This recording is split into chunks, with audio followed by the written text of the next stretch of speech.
What's going on, everyone? We are joined by a very special guest today. This is like a less than a soccer podcast and more of just like a Seattle podcast today. We're joined by Katie Wilson, who is running for mayor in the city of Seattle, the greatest city in the world, in my opinion. And we're going to talk some soccer, some transit, some housing, everything.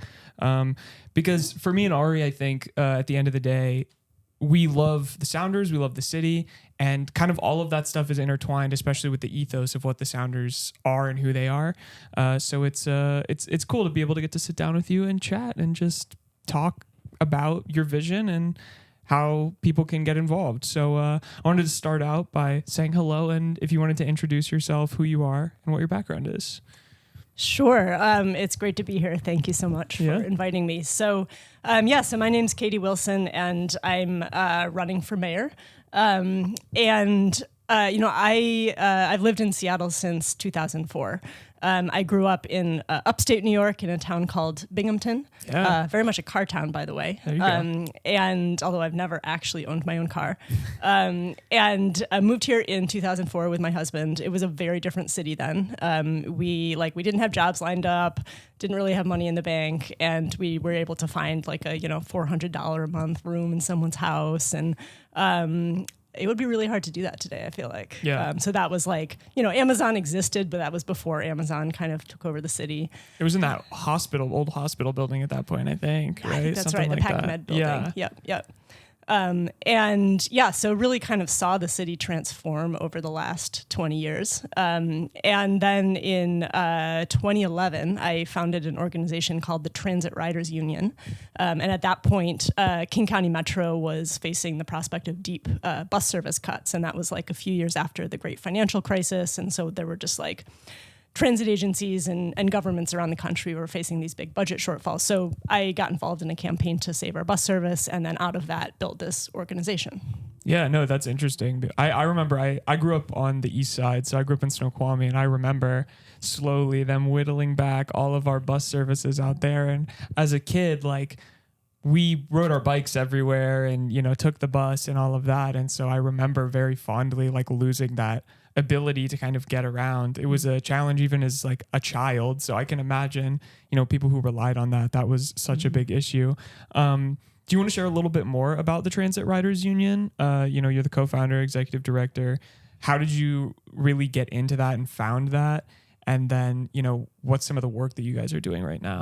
Sure. So we started in 2011, and I and the other people who started it at that point, like, we didn't really have experience in like, how do you do community organizing? How do you build an organization? So it was a lot of just like learning by doing, and it was all volunteer for years and years. Now this is my job, but it was all volunteer. And gradually over the years, we just like learned like about local politics, and really also expanded kind of our mission so that we're like a multi-issue kind of economic justice organization now, I would say. So one of our first big victories was winning the Orca Lyft low income fare program, which tens of thousands of riders around the region use now.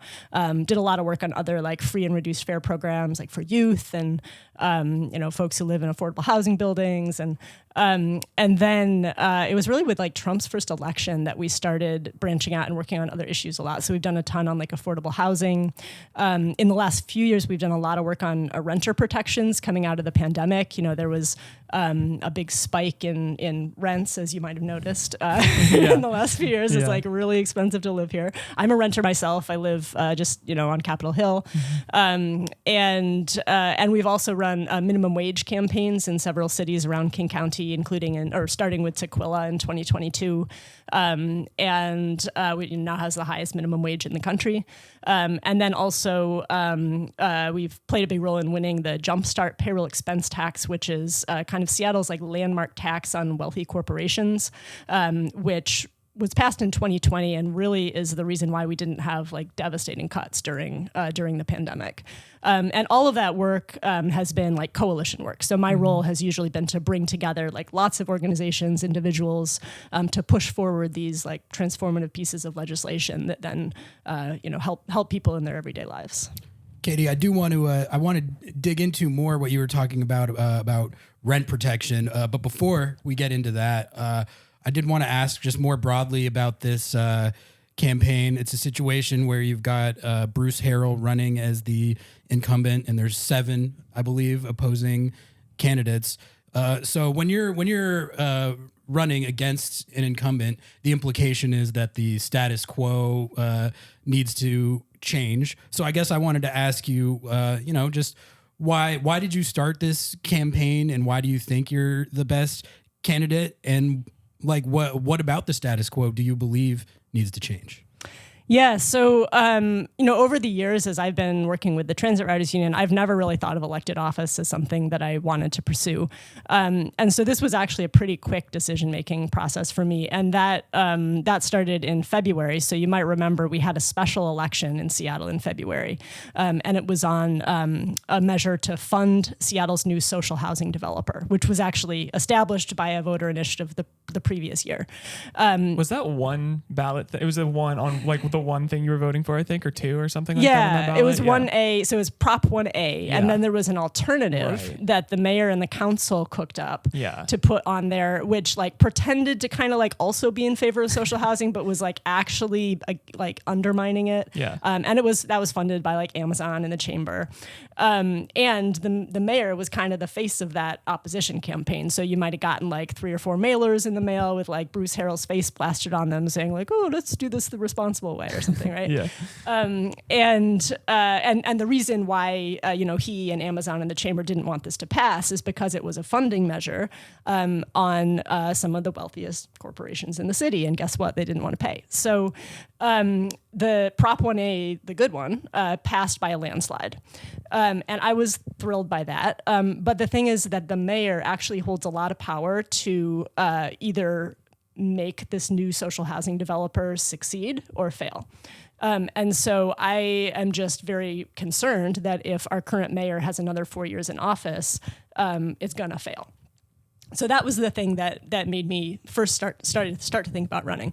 But I've been kind of pushing from the outside on so many issues for so many years. There is a lot that our city can do better. And even though I've never held elected office or worked at City Hall, I've had a very much of an inside view of kind of how City Hall works, both the legislative process and the executive, kind of how things are carried out. And I would say, just to name a couple other things that would be really high priorities for me in office. One is the homelessness crisis, which I think has to be right up there at the top for anyone. And our current mayor on the campaign trail 4 years ago, promised to open 2,000 units of, emergency shelter and housing in his first year. And he just didn't. Mm-hmm. And we actually have less shelter now than we did 4 years ago. Oh, wow. And now he's ramped up the encampment removals. So they're basically pushing people around, but we have more homeless people on the street than ever before. And so we have to do better on that. We're way better than, or way worse than other cities in terms of actually getting people inside. And then the other thing I'll say is with Trump in the White House, we're in danger of losing federal funding for a lot of things that flows through Seattle. And so we need to be prepared to raise new progressive revenue to make sure that the city can keep delivering the services that people need. So what you mentioned there about, I think in general, making a promise and then not delivering on it. That's something I think that a lot of people, and myself included, it's what gets people jaded on politics. And I think it's related to what I wanted to ask you about the rent control issue. I was looking at your platform before we started the interview, and it said that you led campaigns that won stronger rent protections, including longer notice of rent increases, caps on move-in fees and late fees, and more in jurisdictions, Seattle, Kenmore, Kirkland, Redmond, Berrien, SeaTac, and Shoreline. So that caught my eye more than anything because I've honestly become a single issue voter in that sense. I think that the just the way the housing system works and the rent increases, where you have rent increases but no wage increases, it's not sustainable. And no water. Yeah, in the case of my apartment building, they like to shut my water off every 2 days and then increase the rent when doing absolutely nothing to make the building better or more livable or anything. So it's just I'm passionate about it because it affects our day-to-day lives. And really, my opinion is that like Democrat politicians in general, they lose on that. They lose on that because really, if you had someone who was like, I'm going to lower rent, I'm going to get the cost of housing under control, and then they actually delivered on that, you would win on that every time. But I feel like I've been in situations where, I vote for people who say they're going to do that, and then my rent just keeps going up. I'm not making any more money. I think a lot of people are in that situation, and it creates a situation where by the end of it, I'm like, okay, well, why am I voting? Why? Like, what did I get from that? My rent just went up. So I'm sorry for soapboxing, but I guess like when it comes to that issue in particular of rent control, like, what are your just thoughts on what I think is a full-on crisis? But then how do you go about delivering on that? Because I think that is something that if someone ever actually delivered on that, they would be the most popular person in the history of the city. So yeah, and so like obviously it's not easy, or like maybe people would be doing it. Yeah, lots of thoughts there. So first of all, this is a personal issue for me, right? I'm a renter. I've been a renter the whole time I've lived in Seattle. I will continue to be a renter because it's like expensive. The house literally right next to us, $1.7 million. Oh my God. I mean, it's like big, but I'm like, yeah, that's like a what? Yeah. Huh? That's an insurmountable amount of money in my brain. It really is. And yeah, I mean, like I live in a 1-bedroom with my husband and our toddler, and it's like real cozy, and it would be nice to have a 2-bedroom, but you know what? It's a lot more expensive. So, yeah. And so a lot of things. So first of all, it would be nice if we could actually limit rent increases, do rent control or rent regulation locally. Unfortunately, there is a state law in Washington state which does not allow local governments to regulate rents directly. Okay.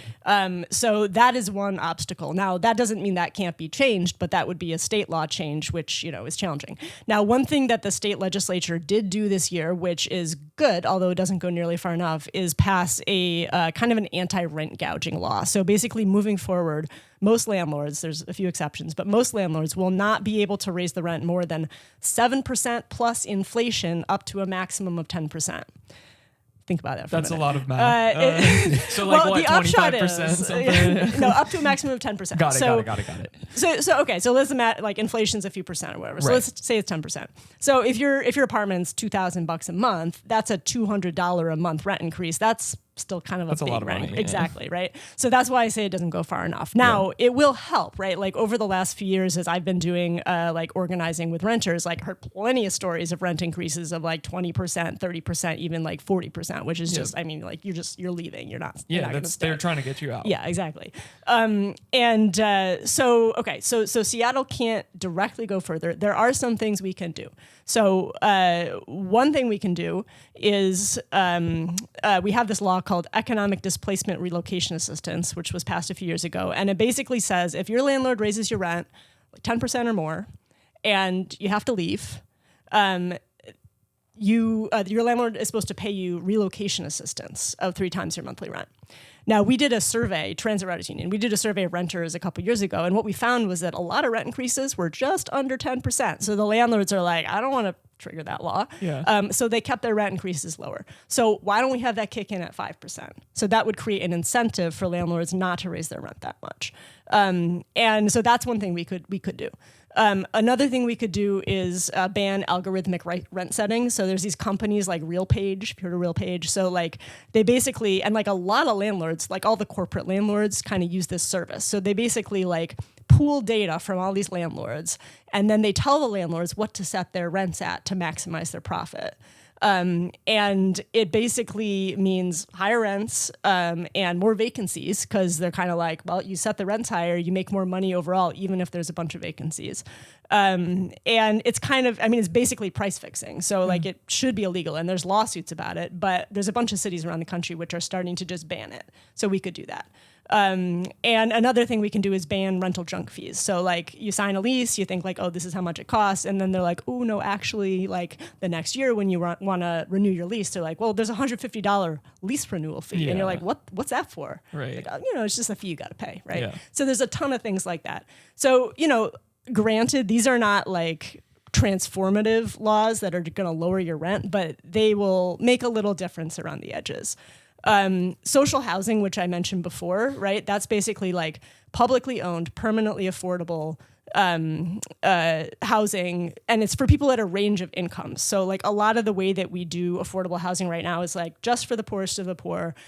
This would be like up to 120% of area median income, which I don't know off the top of my head what that number is, but it's pretty high. Yeah. And that seems similar to New York and DC and kind of the ways that they do it. Is that correct? I'm not sure.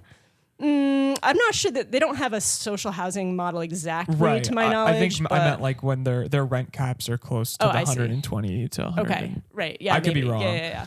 Well, this is kind of like a little bit more of a European model of affordable housing. So like in a city like Vienna or Paris, like actually kind of a large part of their housing stock is not on the private market. It's like publicly owned or community owned, and like you're not going to pay more than 30% of your income living there. So if we can get that going in Seattle, and like unfortunately this is not a short-term thing, right? No. So like if I'm elected mayor, like I can like pour my heart and soul into making social housing work.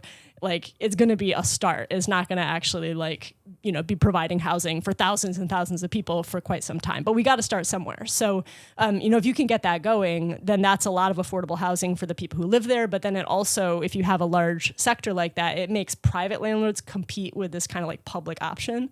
And it kind of tends to moderate rents across the board. And then the final thing I'll say is that building more housing will ultimately help with rents. And you see this right now in like a place like Austin, Texas, where they had this big apartment building boom and rents actually came down. Yeah. And so we can do a lot better in Seattle at allowing more housing to be built like in great neighborhoods around the city in a way that will at least help to kind of slow or stop rent increases. I know there's this is going to be like a kind of maybe not galaxy brain, but not exactly with the details of it. But I know a building like this, like this was built in 1911. It's a, multi-level, many-unit apartment building. It's more expensive to build something like this on a lot of the same size as those, I don't know, what do you call them? Like the box houses? Like the townhome. Yeah, the like townhome. The ones where it's like how do you make like a fairly good sized home feel really small? Exactly. Because it's just like one room. And it's like, but it's 1,000 square feet. It's like, okay, but my living room looks like a bowling alley.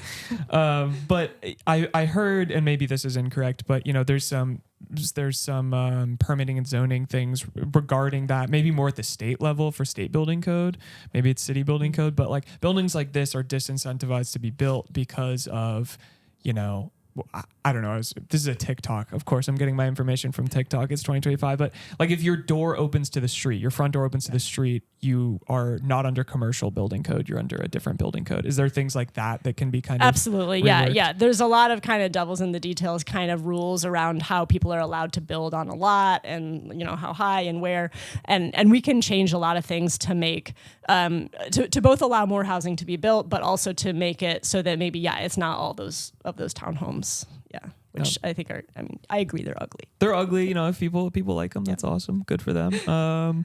Not for me, but I wanted to, you noted something about the homelessness crisis in here. And I think that, we all live on Capitol Hill. Like we experience it. Like these are still our neighbors, but like, there are problems that go around with it. And one thing that I really found disturbing during the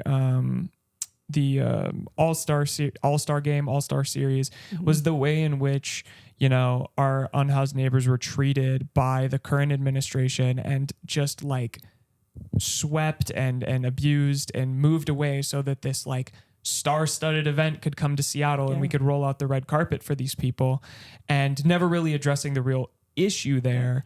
And I worry, obviously, if the status quo continues, that this is the same thing that's going to happen for the World Cup. And I think that the World Cup, this is something, moving into this, is a big way to drive positive movement or negative movement in terms of all of these different issues, whether it's transit, whether it's homelessness, whether it's housing, whether it's, I don't know, that annoying neighbor who Airbnbs their house every week. I don't know. Like that's, so I wanted to hit that, like where those kind of sweeps are obviously terrible to watch and really destroy communities and probably make it very hard on our unhoused neighbors. Mm-hmm. Absolutely. Yeah. And, I'm super excited about the World Cup coming here. Like, I could go into kind of my relationship with professional sports, but I will say that like the World Cup is actually the one like sporting event that I seek out and watch when it comes around. And so I think it's great. It's a great chance to like show off our city, to like welcome the world here. But it's so important that we get it right. And I think that, what happened at the All-Star game is like, it's totally going to happen again if the status quo continues, right? Because as I mentioned, we have less shelter than we had 4 years ago. And it's just not a priority of the current administration to get people what they need. Their approach is purely cosmetic, right? They get calls from neighbors, they get calls from businesses. Why is there a tent here? Why is there a tent in my park? And so their approach is like purely to try to make people disappear. And that is absolutely what they'll be doing next year. Yeah, that's tough. And I guess, for me personally, like I know a lot of the people in my neighborhood who are on a house, they're normal people, they're people with lives and all of this. And so like, it really does, for me personally, it's like the World Cup is it's supposed to be about, bringing all of these different cultures, all of these different people together. And it has been used to like, sports wash places in the past and things like that. And it's like, I would hate for that to happen to my own city. I would prefer that, we use it to build infrastructure and build these things. And so I think I wanted to ask this specifically is, do you have any ideas or plans using the World Cup as momentum towards reaching some of these goals, whether it be transit or housing?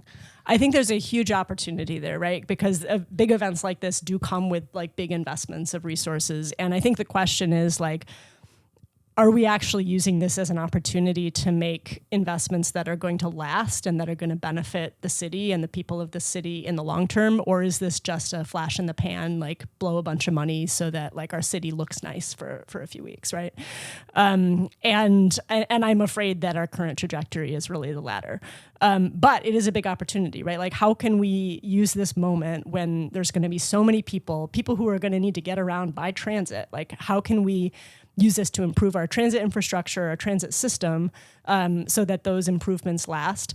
And the whole downtown, right? Like we could make some really permanent improvements to downtown in terms of like pedestrianized space and just like places where people want to hang out. So I think that there's a real opportunity there. And also, you think about, I think the Chinatown International District obviously is going to be one of the most impacted neighborhoods. And so how do we make sure that they're benefiting too, right? That the small businesses and the residents in the CID are benefiting permanently from all of this. That's like one of my favorite things to do pregame is go get food and the CID. That's the stop I get off at, to walk to the stadium. Like that is a heart of my Sounders experience every single week. And so, that's important. And into the walkable infrastructure and the importance of that.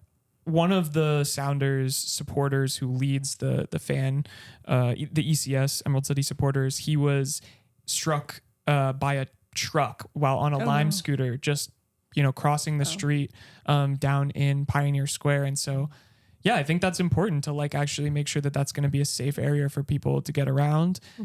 Because people are going to be taking the bus and the train, there's going to be people from all over the world. They're not renting cars. Like I know it's America, but that's not really logical. So, I mean, there's just, we're a growing city and there's just like spatial limits to how many cars we can pack into the city. And I guess my worry too is like looking at just some of the record of the current administration on how they approach kind of transit and public space. And we just heard that Aurora is going to get 24/7 bus only lanes for the next 2 years because there's construction on I-5 and then it's going to go away, right? And so it's like, couldn't we have some vision and be like, maybe we should just actually have 24/7 bus only lanes on Aurora? And similarly with like Pike Place, right? We had this exciting new experiment of pedestrianizing Pike Place, which people have been calling for just like years and years and years. Since I was a child, and it's like, and it's being framed as this temporary kind of construction related thing.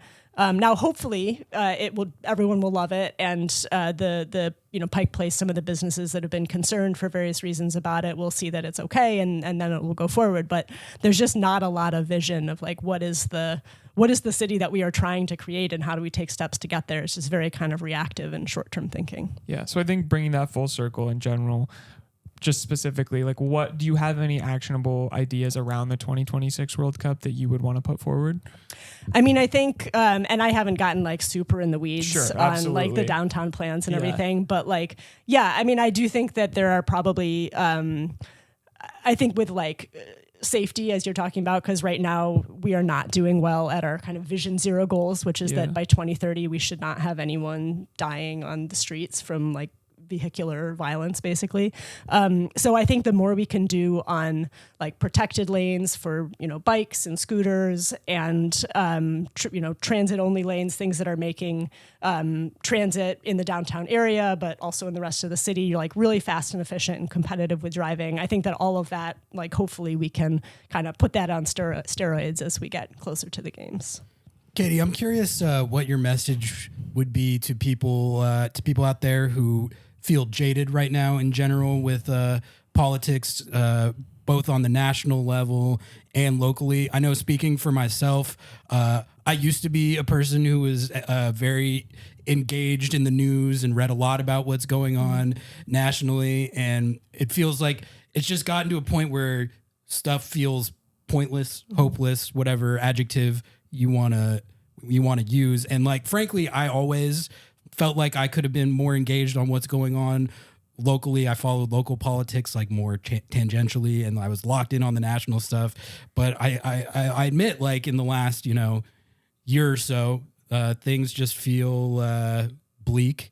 So I guess what would you say to people who feel like this upcoming election, like it might not matter, and why is continuing to be engaged in local politics important?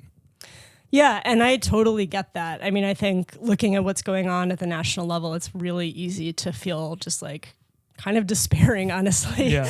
And also it's just so big, like how as an individual, like what can you do, right? You're like, oh, they're going to cut Medicaid and food stamps for like millions of people. What do I do about that, right? So it's like frankly terrifying. But I think the hopeful thing for me, and I know this as, 14 years as a community organizer, like we have won big things which improve people's lives. And at the scale of local politics, like one person can make a difference. We can all make a difference. And, I think that there is such huge potential and really need, just especially considering what's happening at the national level and the fact that that is going to impact like people right here in our neighborhoods, like your neighbors, your community members. If food stamps get cut, right, like people aren't going to be able to eat, right?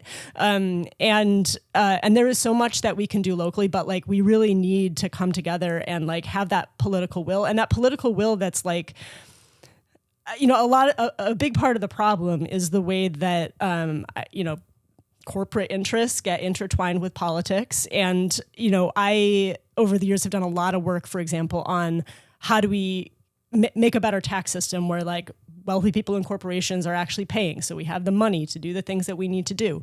The current mayor's like tied in with the Chamber of Commerce and they just have a position of no new taxes, right? So, okay, off the table.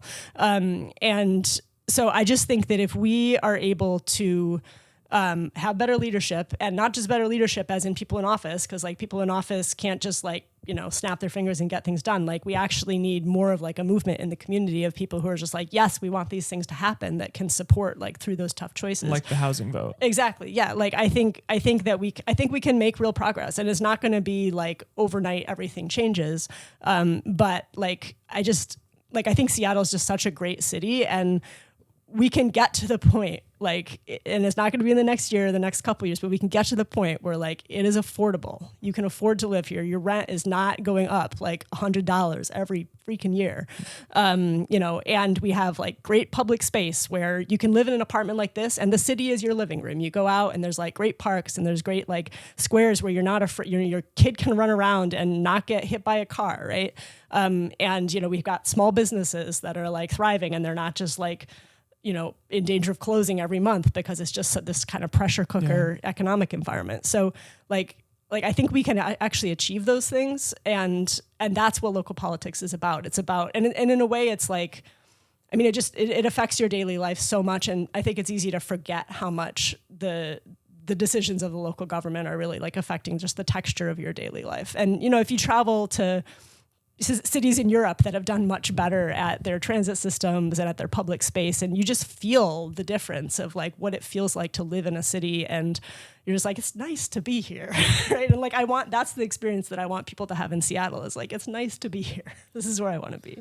Where do you think we collectively maybe like lost our way in terms of like politics being something that it's about making people's lives like actually better, like making a difference that way? Because like, for me, when I look at it, I consider pretty much anyone who voted for Trump a sucker because you cast this for like to own people basically. But think about like what's going to happen in anyone's day-to-day life. It's not going to be better. Your rent's not going to go down $1. So like you really have not actually accomplished anything at all by that victory. So I do think that's the case. But if someone were to turn around and say to me, well, like you voted for Democrat politicians and that also it was the same outcome, your life didn't get any better, your rent didn't go down, nothing happened either way. What do you think is the I guess how do we change that? And is there like more to what's going on with that than like you were talking about corporate interests and stuff? I think that's obviously a big part of it, but sometimes it's hard for me to wrap my head around how we have all these fights, but then the ultimate outcome, what is actually different about it? I can't answer that. I mean, I guess that's a big question that you just just asked. So like political philosophy classes in session. We could be here for a long time, but I think one strand that I'll pick out is just that if you think, I mean, it's always dangerous to look back in time and be like, oh, there was this time when everything was much better. But, there was a time in the 20th century, earlier in the kind of mid-century, where there was I would say more of kind of like a progressive, forward-looking, like we are trying to create a society where, not just the rich can thrive kind of ethos. And what really supported, and that was, kind of attached to the Democratic Party at the time. I'm thinking about like the kind of 60s and that was really supported by the fact that we had a relatively strong labor movement at the time. And, in the first half of the 20th century, in the 30s, there was like this big kind of industrial union movement where working people were like getting organized. And it was the strength of organized labor that really pushed forward, first the New Deal and then all of the kind of reforms and programs that came out of that. And that kind of organized power of working people has really fallen apart in a lot of ways over the past 50 years or so. This is maybe not the podcast in which to get into the details of that, but I really think that's significant because what it means is that we have these political parties today that just aren't really accountable to normal people. They're accountable to the people who fund them and the people who have the money. And they still want to appeal to the people in various ways because they need our votes, but they're not really strongly rooted in that kind of organized, disciplined power of workers that used to exist more, not like to a huge, but more. So I mean, I really do think that moving forward, and this is why, my background is again in community organizing, it's like, how do we build people power in a way that can actually like hold elected officials accountable and win things?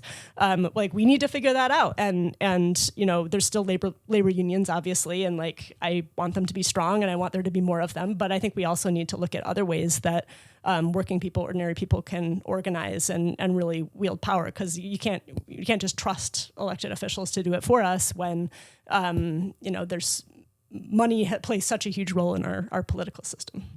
And speaking of that specifically, I had I'm putting on my my oligarch capitalist sports guy hat. Okay, I'm gonna be who's a good example of this? Robert Kraft or something. I don't know.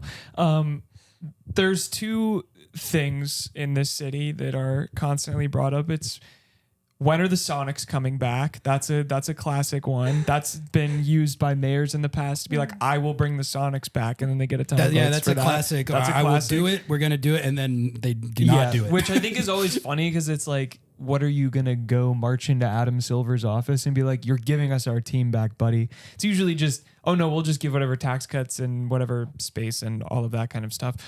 there is talk about that. I want to get to that, but also the Sounders are in kind of a similar position. They are looking potentially to move out of Seattle. They're at least through to like Renton to be to like clear, not out Sonic of Seattle, style, yeah. but out of the city itself. And people are very concerned about this as Sounders fans. Lumen Field is owned, I believe, by the city. Get me wrong, but it's leased to First and Goal, which owns the Seahawks and operates the stadium. And the Sounders are kind of like a secondary tenant in that space itself.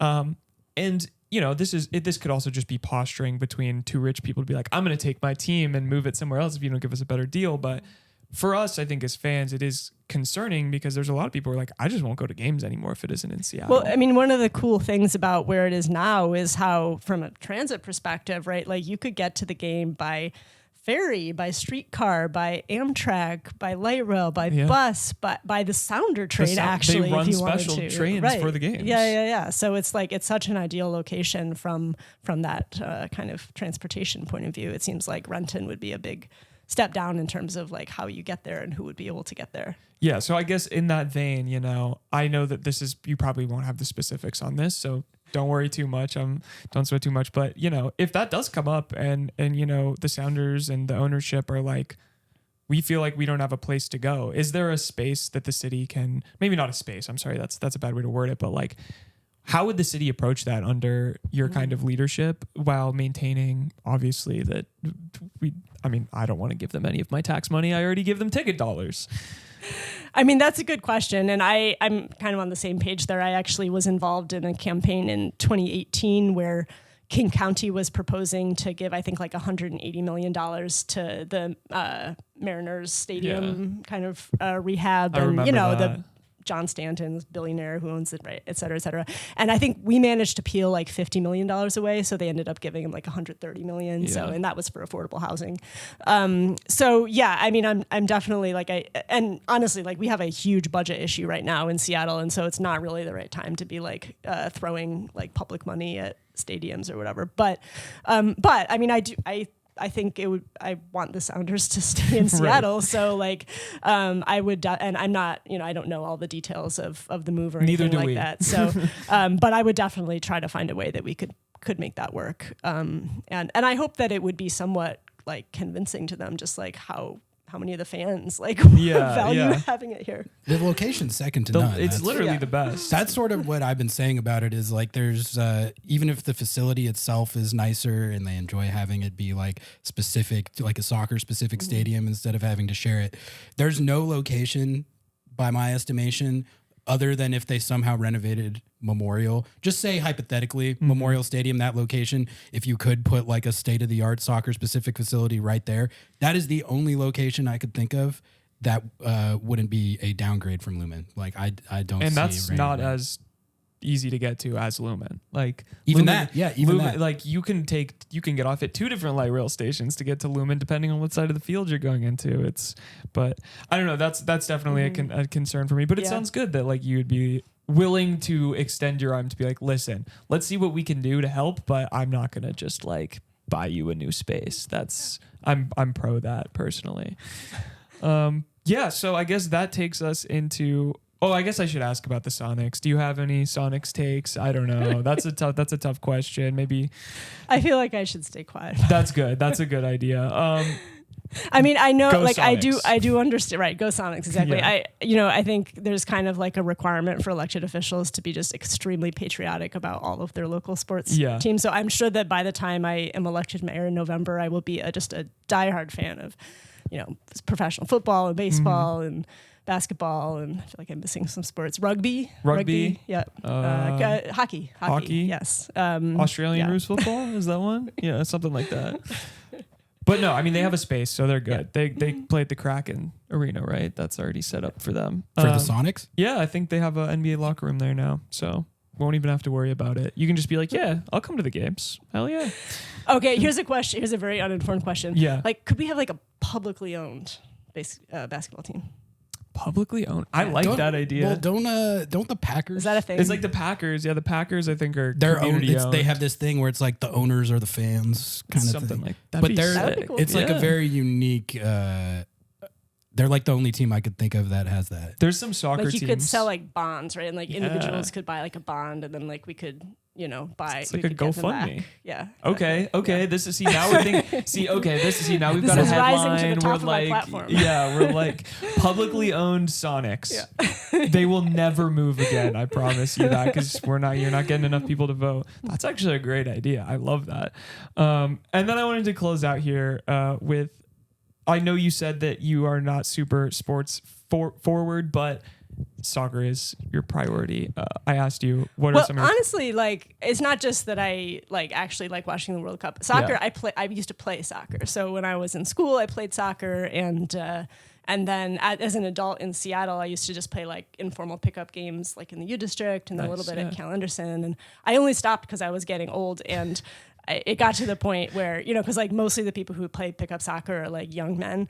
And I got to the point when I was like my mid to late 30s where I was like, I could be their mom. And it just started feeling weird. And so I stopped. But I miss it. Soccer is just like, it's a great game, right? Yeah. It's like, I feel like it's a very democratic game too, because you just need a ball. And that's why everyone plays it. And it's the best game. The world's game. The the world's world's game. Okay, well, Universal language. new campaign event, pick up with Katie. I would absolutely do that. Done. We'll be there. So to close it out, if you have a favorite Sounders memory, and then also where people can get involved, what people can do, and all of that kind of good stuff. Sure, yeah. And, somewhat embarrassingly, I've actually only ever been to one Sounders game. Sounders. I'm open to that Come on. changing. I'm open to that changing. But, and I actually, I thought I should at least be able to say when that was, but I actually couldn't find that. I do remember that it was kind of a boring game because I believe no one scored. So anyway. Schmetzer Bowl. However, I did ask a couple of friends. So in the Transit Riders Union, there's a lot of people who are like diehard Sounders fans. And so I did ask a couple of friends what their favorite Sounders memory was. Love so it. my friend okay. Tony says packed Pride game in 2019. It was his partner's first game with Sounders winning at the death. That's a good one. And then my friend Bo says, my favorite memory would be being in the stadium in 2022, the night they won, am I going to pronounce this right? CONCACAF, yeah. CONCACAF Champions League final, which meant they were the best team in the North American Confederation. That was the best day of my life. That was a good. That was a the good best day. day of That was my a good life. day. No joke. We all famously That's- remember yeah. that day. That's actually the day that we met. Well, what was the night before? It was the night before, but that event led to us meeting and living together. Amazing. So Really, the origin of Lobbing Scorchers was that game. it's I don't know. If you want to really trace it back. Yeah. We love soccer. We love that it's like a community thing. And like we said before, like we really think it's a bigger than just the sport, bigger than just the Sounders. So bigger than just the Sounders, how can people get involved? Yeah, all well, and that not to like flatter your audience, but like I think like soccer fans seem like pretty cool people, relatively speaking. So, I tend to think so. There's a few of you out there. We know who you are. and also like maybe kind of like politically engaged and stuff. So Oh yeah. So how to get involved? So like, and this is really important actually because I'm like absolutely the underdog in this race. I mean, you mentioned there's lots of other candidates. I am the non-Herald candidate who will be making it through the primary. So August 5th is when we all vote in the primary. So in the general, it will, barring something very unexpected happening, it will be me and Harold. Harold's been in City Hall for like 16 of the last 18 years. So he has this like long kind of incumbency advantage. And the way that we're going to win this election is by reaching the like half of the electorate that normally does not vote in a mayoral off-year election. So that's like, think about that, right? Like we just had a presidential election last year, and I think turnout in Seattle was like 84% of registered voters, but in an off-year election, like 50% vote. So we're really going to win this election by getting to the people who, like you were saying, the people who are just like, what does local politics do for me, right? And that means that like we need to be out there knocking doors and really just like talking to our friends and our colleagues and people who we know who might not be paying attention. So 3 things that people can do. So one, my website is wilsonforseattle.com, and there's like a volunteer button. And every Tuesday we do like a Zoom thing in the evening, which is kind of like an onboarding for people who want to get involved in the campaign. And so like I'm on there and we talk talk for a little bit, answer questions, and then my field director already kind of like walks through like the different ways that people can get involved. So that's one thing people can do. And we're having a big rally this coming Saturday. I don't know when this is going to be airing, but yeah, this will be probably, we can get it before that. Okay, well, before then. If it's not yet May 31st, we're rallying on May 31st. And the details of that should be on the website, but it's at El Centro de la Raza on Beacon Hill, 11 a.m. Saturday, May 31st. That's before the Sounders game. There you go. Pre-game. Okay. Pre-game rally. Pre-game rally. And then, I mean, more broadly speaking, I would say too, like, if I get elected, or when I get elected, my ability to do like big transformative things in office is going to depend on like continuing organizing on the outside. And so, like, especially if you're in public transit, but even if you're not, join the Transit Riders Union. That we're going to be continuing to make things happen into the future. Well, we look forward to potting. Is there a mayoral mansion? Do you get a mayoral mansion? Is that a thing? I feel like that was like one of my dad's first questions when I told him I was running for mayor. It's just like, I thought that's governor, right? Oh, I guess governor. I don't know. There's not a mayoral mansion. No, I will probably. That's platform number one. It's moving up on the list. I will probably continue to live in my 1-bedroom apartment. Well, we look forward to following up, hopefully. And if you ever want to go to a Sounders game, you let us know. I kind of do. Okay. Well, we'll sort that out. We would love to have you there. And thank you so much, Katie. This was awesome. Thank you for the time, you. Katie. Really appreciate it. Yeah. Thank you.